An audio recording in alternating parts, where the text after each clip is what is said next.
Bienvenidos a otro episodio más de Antisemitismo en la Historia, un podcast donde exploramos los eventos de antisemitismo, conocidos y no tan conocidos, de la historia de la humanidad.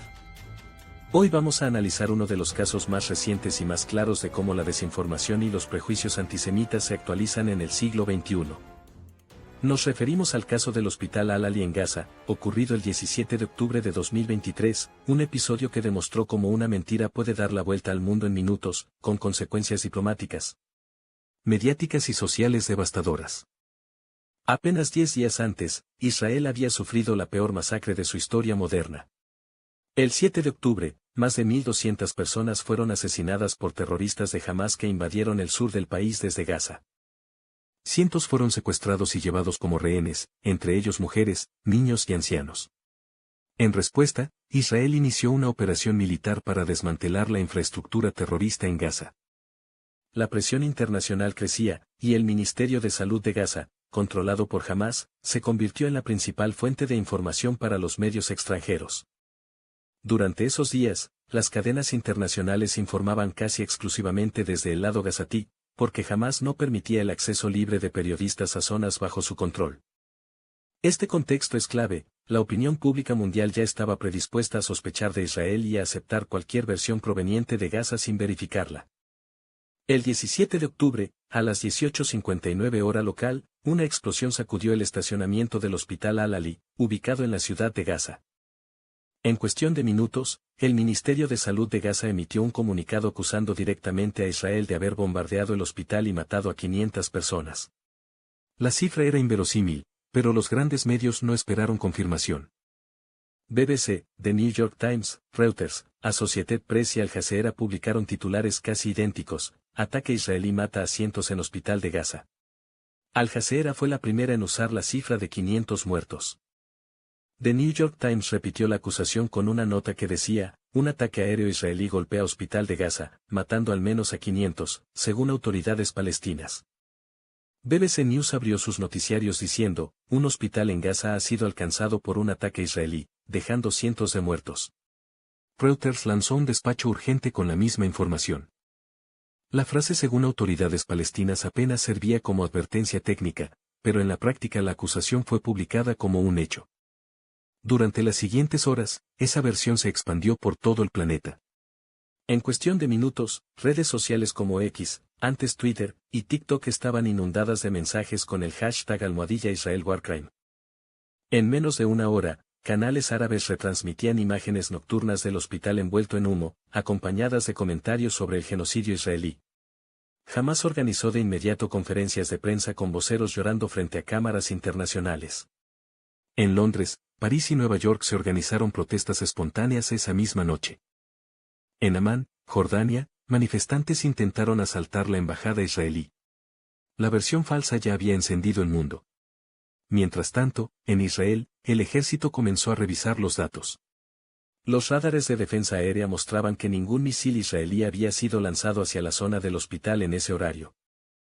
Lo que sí se detectó fue el disparo de una salva de cohetes desde Gaza hacia territorio israelí, y uno de ellos cayó antes de cruzar la frontera. En pocas horas, la inteligencia israelí publicó grabaciones interceptadas de conversaciones entre militantes palestinos donde admitían que el cohete había sido disparado por la Yihad Islámica y había fallado. Una de las frases decía: es de la Yihad Islámica, cayó sobre ellos, por error. La evidencia coincidía con lo que los satélites empezaron a mostrar: el impacto había ocurrido en el estacionamiento del hospital, no sobre el edificio principal. Las imágenes satelitales del sistema Planet Labs mostraron que el hospital seguía en pie, sin daños estructurales mayores. No había cráter profundo, algo que cualquier misil israelí habría dejado. Un ataque con bomba aérea israelí produce una huella de varios metros de profundidad. En Al-Ahli, el agujero apenas tenía unos centímetros y estaba rodeado por autos quemados. Los expertos en municiones de Bellingcat, una organización independiente especializada en verificación digital, confirmaron que la explosión no era compatible con un proyectil lanzado desde un avión ni con un misil de gran capacidad. BBC Verify, su unidad de investigación visual, llegó a la misma conclusión. CNN hizo un análisis posterior cuadro por cuadro y determinó que la explosión coincidía con la trayectoria de un cohete lanzado desde Gaza a las 18:59, que perdió impulso y cayó antes de llegar a Israel. La CIA y el Pentágono también revisaron la evidencia y coincidieron en que la explosión había sido causada por un cohete palestino defectuoso. Mientras todo eso salía a la luz, los titulares seguían circulando sin corregirse. The New York Times tardó más de 24 horas en cambiar su encabezado inicial y lo sustituyó por una explosión mortal en un hospital de Gaza genera acusaciones cruzadas. BBC News modificó su texto pero no emitió disculpa. Reuters solo añadió la palabra aparente en su titular, sin reconocer que su nota inicial era incorrecta. Al Jazeera mantuvo la acusación contra Israel por varios días. En paralelo, periódicos árabes como Al-Quds y Al-Arabiya publicaron editoriales hablando de un crimen israelí contra la humanidad. Los videos del Ministerio de Salud de Gaza seguían circulando, incluso después de demostrarse falsos.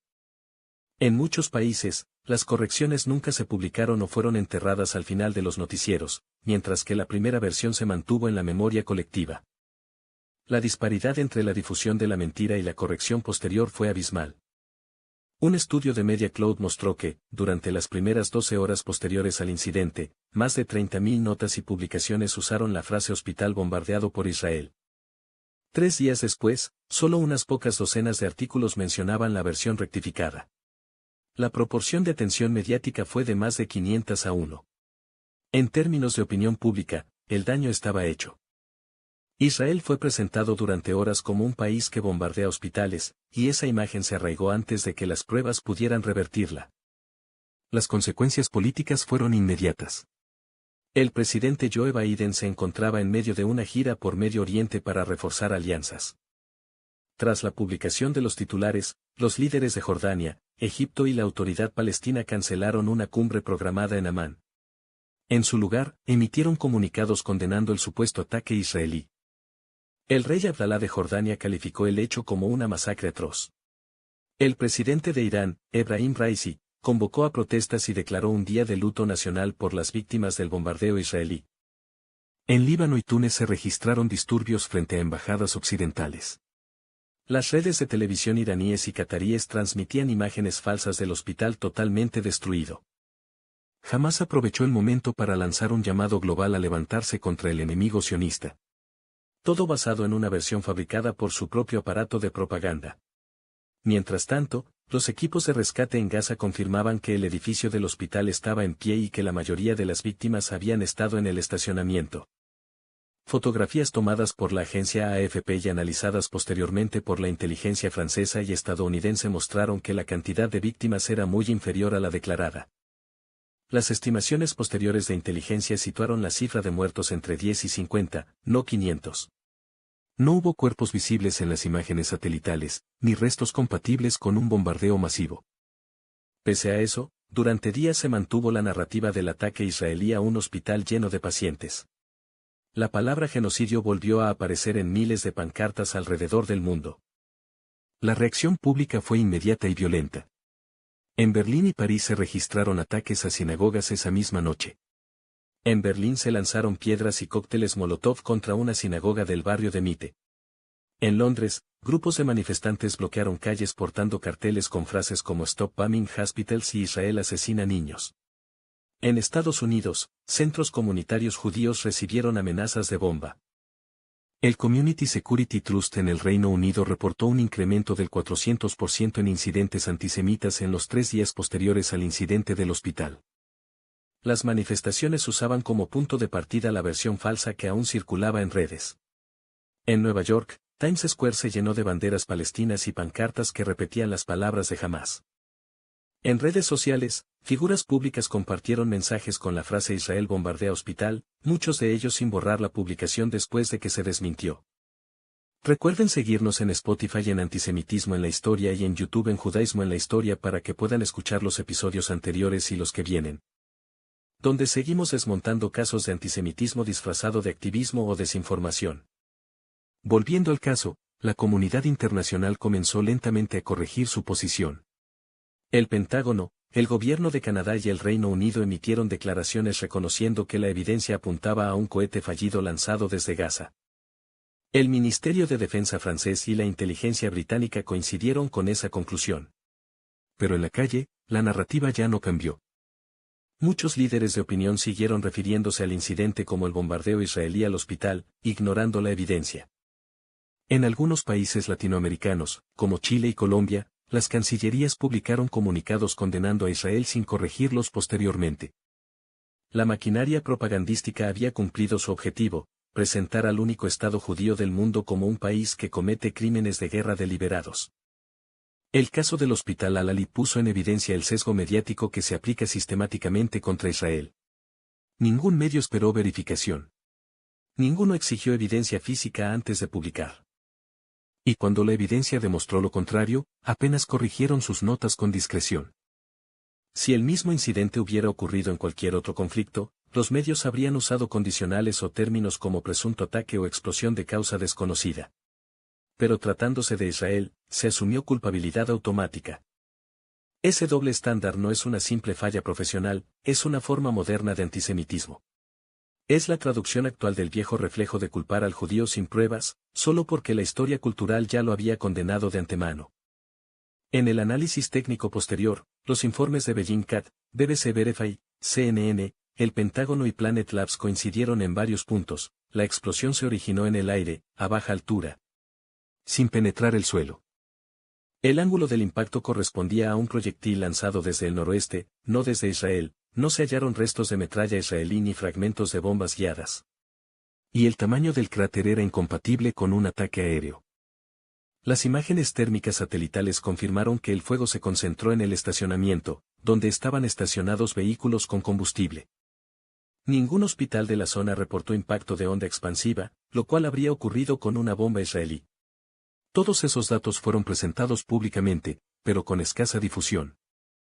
La ausencia de rectificaciones proporcionales en los medios consolidó el caso Al-Ahli como un ejemplo clásico de desinformación global. La profesora Deborah Lipstadt, enviada especial de Estados Unidos contra el antisemitismo, señaló poco después que la disposición inmediata de muchos medios y gobiernos a culpar a Israel sin evidencia refleja un prejuicio estructural, no una simple prisa periodística. El investigador Jonathan Schanzer del Foundation for Defense of Democracy añadió que este fue el episodio más dañino en términos de percepción internacional desde la masacre de Jenin en 2002. Otro caso en el que los medios repitieron falsas acusaciones de matanza israelí. En el terreno diplomático, el impacto fue profundo.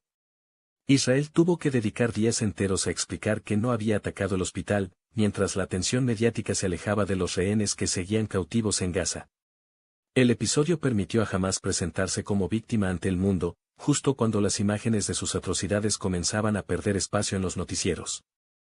El relato cambió, de los niños israelíes masacrados en sus casas se pasó a los supuestos niños palestinos muertos en un hospital. Fue una inversión completa de la narrativa y un triunfo propagandístico para el grupo terrorista. El episodio tuvo también consecuencias en el ámbito académico y en las redes sociales. Universidades occidentales organizaron vigilias por las víctimas del hospital de Gaza sin haber verificado los hechos. En Cambridge, Columbia y la Universidad de California se difundieron comunicados estudiantiles culpando a Israel de crímenes de guerra. Ninguno fue retractado después. En la esfera digital, el término Hospital de Gaza bombardeado generó más de 50 millones de interacciones en las primeras 24 horas. Hasta hoy, miles de usuarios siguen compartiendo el titular original sin saber que fue desmentido hace meses. El paralelismo con los libelos históricos es evidente. En la Edad Media, los judíos eran acusados sin pruebas de envenenar pozos o matar niños cristianos.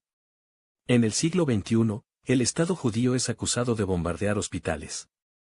El mecanismo es el mismo, primero la acusación, luego el linchamiento mediático, y finalmente la corrección que llega demasiado tarde. Lo que cambia es el lenguaje, no la estructura del prejuicio. A largo plazo, el caso Al-Ahli dejó varias lecciones. La primera, que los medios occidentales perdieron una parte significativa de su credibilidad frente a audiencias que ya sospechaban de su parcialidad. La segunda, que jamás aprendió que la guerra de la información puede ser tan efectiva como la guerra militar. La tercera, que incluso después de demostrarse la falsedad, el mito persiste. En encuestas posteriores, una gran parte de la población en países árabes y occidentales seguía creyendo que Israel había bombardeado un hospital. Y la cuarta, que cada vez que se repite un caso como este, el antisemitismo global aumenta. Los judíos de la diáspora sufren las consecuencias de una mentira fabricada en Gaza y amplificada desde redacciones occidentales. El caso Al-Ali se convirtió en un símbolo de cómo una noticia falsa, impulsada por prejuicios arraigados y amplificada por la inmediatez digital, puede incendiar el mundo entero en cuestión de horas. También mostró que, en la lucha contemporánea contra el antisemitismo, la desinformación es uno de los frentes más peligrosos.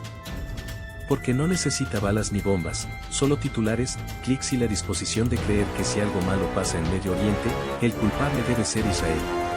Nos escuchamos en el próximo episodio.